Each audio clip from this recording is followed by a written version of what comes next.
Hey Kissy Loons, it's me, Miss Bill, and I am back with another episode of Unpopular Opinion, Drag is Clowning. This time I'm gonna be chatting with Southern California clown queen. Take a big gulp, it's Frute Punch!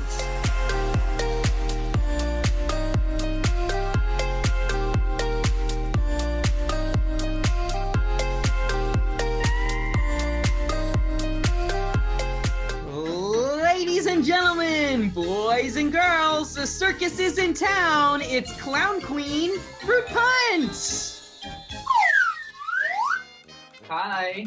Hi, Frute Punch. Thank you for joining me today. Oh yeah, thank you for having me. You're like one of the people I looked up to. You're like what I call a real clown. You actually know how to like do the clown antics. Well, as we know, drag is so popular right now. And what I like about us is that we have a different approach to drag than most people. I grew up going to the circus every single year when it came around, and for weeks after the circus had left, I was putting on shows in my neighborhood with the kids, making dogs jump through hula hoops, using my mom's lipstick to put on clown makeup, and I have always just been a little clown queen at heart. Then I later on had the opportunity to run away with the circus and be a clown with Ringling Brothers and Barnum and Bailey Circus. It was actually the Barnum and Bailey Circus that got me first interested in clowns.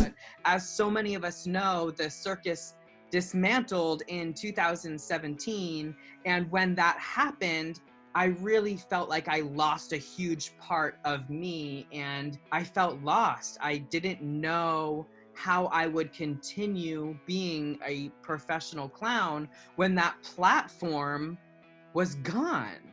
It's what opened my eyes to wanting to become a clown queen. It just made so much sense for me to merge the two, to create this new clown character, and now here I am, Miss Bill.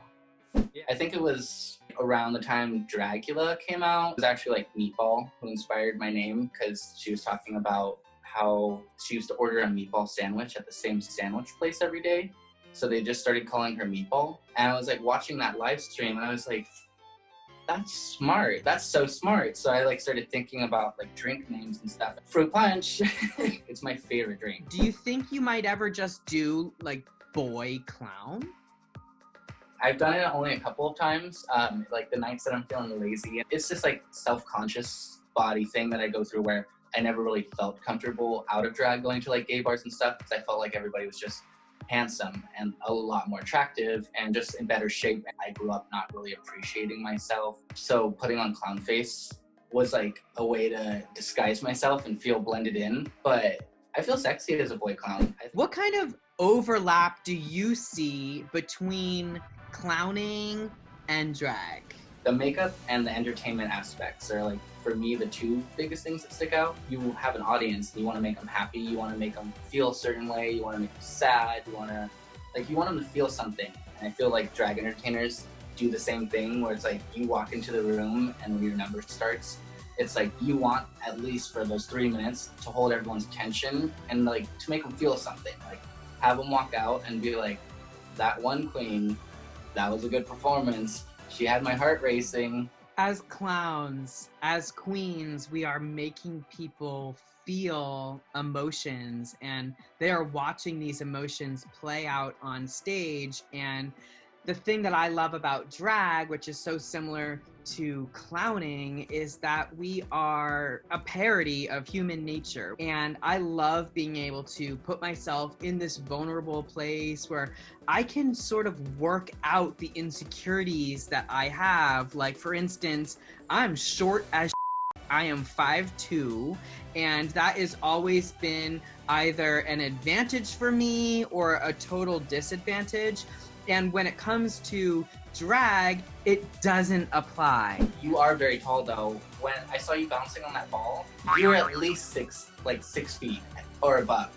I've never seen any other queen balance on a ball. Have you ever read The Clown's Prayer? It's kind of heartwarming. It's our job is to cheer everybody on, and you know, when I pass, my job is done, and if I put a smile on your face, then that's all I wanted. If I get kicked out of a competition or I get eliminated, that's usually what I'll send to the group chat. When I was coming up with my drag character, I was really struggling with my makeup because it was drilled into my head that if you're doing drag, you must be gluing down your eyebrows. You must be tucking. You must be wearing hip pads. There's all of these things that seem like they're required of you to be a drag queen, but no hip pads, you're still doing drag. No wig, you're still doing drag, and drag is whatever or however you interpret it. I'm not wearing any pads, so my outfit's all like baggy. Girl, I'm not wearing any padding either right now. You can barely even see me from the down. It's like, why should I even bother? Don't even waste the effort. I don't even have like shoes on.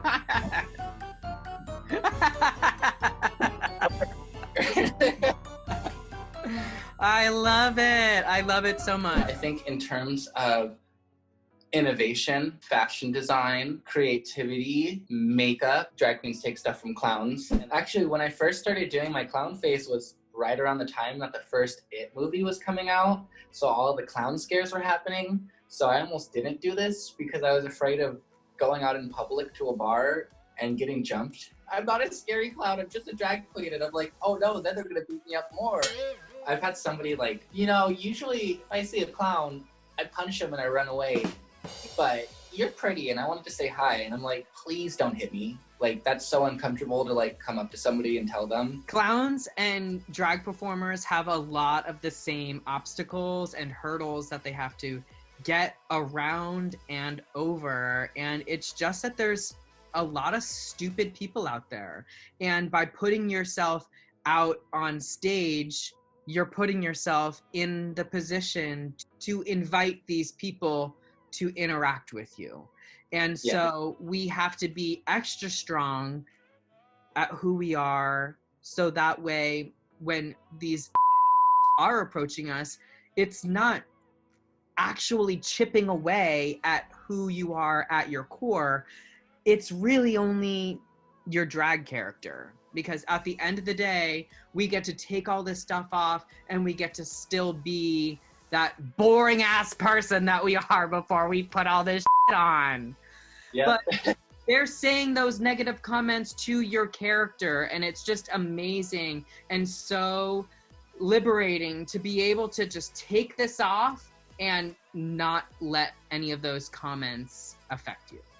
Yeah, and I think it's nice too, like coming home and like ripping it off, and then I'm like, well, if you saw me today, you wouldn't even know I'm the same person. It tells you like how people are and like how comfortable they can get with like somebody who they have no idea what they look like.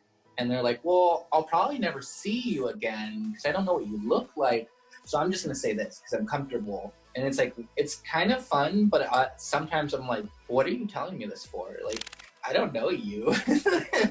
People feel comfortable to be vulnerable with us, and they will tell you things that they would never tell you in a million years if you were just somebody walking past them at the grocery store. So it's also a extreme privilege of us as performers that people can come up to us and share these heartfelt comments or feelings or stories of their troubles. Have you ever been approached by the clown?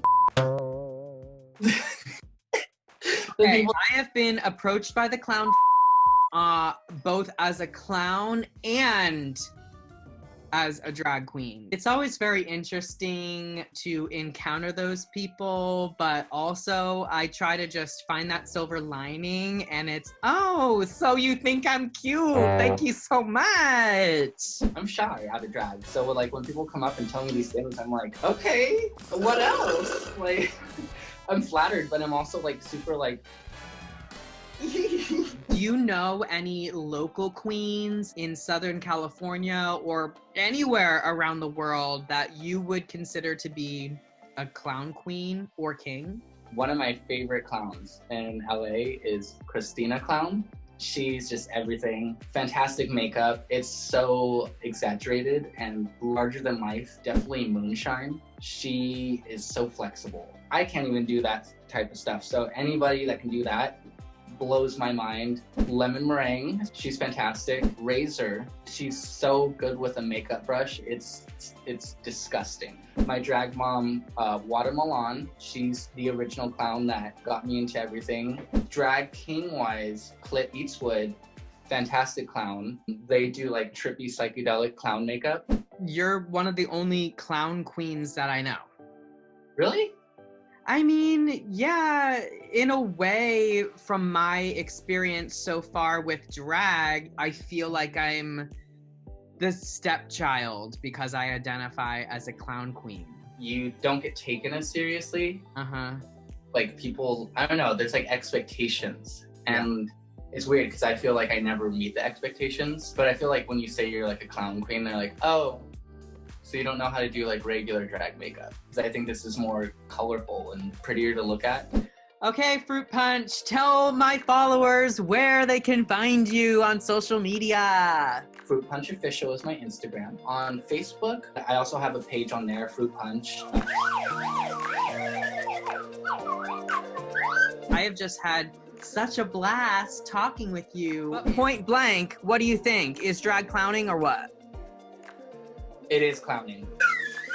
And that whistle right there signifies drag is clowning. Whoop whoop. Thank you for having me. I had a lot of fun getting to know you a little bit more.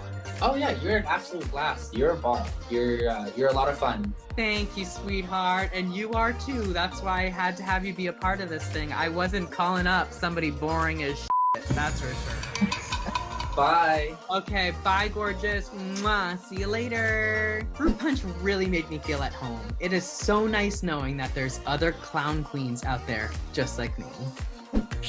Bye.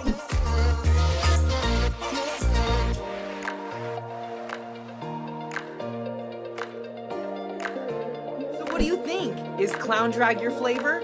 Let us know in the comments below.